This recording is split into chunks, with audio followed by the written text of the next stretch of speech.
O'rtoqlar, ikkita emas, bitta Cobalt, bitta Onyx. Mana shu to'rtta avtomobillarning bittasini Vanla kompaniyasining xolodilnigini shunchaki xarid qilib turib yutib olishingiz mumkin. Uning uchun nima qilamiz, o'rtoqlar? Xolodilnik eshigini ochamiz xarid qilgandan keyin va ichida siz ko'rib turgan qog'oz chiqadi va undagi yorliqni o'chiramiz.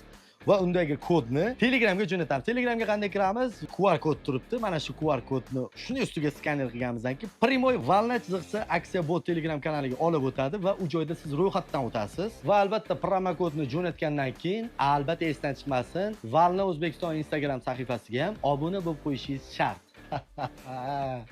O'rtoqlar, undan tashqari Valna O'zbekiston profilida har oyning 15-sanasida muzlatgich va kir mashina o'ynaladi. Tushunyapsizlar? Bu qo'shimchasiga avtomobillardan tashqari. Eslab qoling, har oyning 30-sanasida g'oliblar aniqlanadi. Ushbu aksiya, ushbu konkurs sentyabr oyigacha davom etadi. Balkim avtomobil g'olibiga aylanarsiz. Bitta narsani eslatib o'taman, ushbu muzlatgich O'zbekistondagi barcha maishiy texnika do'konlaridan topishingiz mumkin. Ertaga omali mashinani yutib, har oyda 15-sani xolodilnik bilan kir mashinani yutgandan keyin og'izdan zubatga tushmay bizimni ko'rganda kim eding? Qatta ko'rdim sani, deyishlar bo'lib turmasin akalar. Iltimos, sola uraver akalar. Hammaga omad. Vanla muzlatgichlari siz uchun.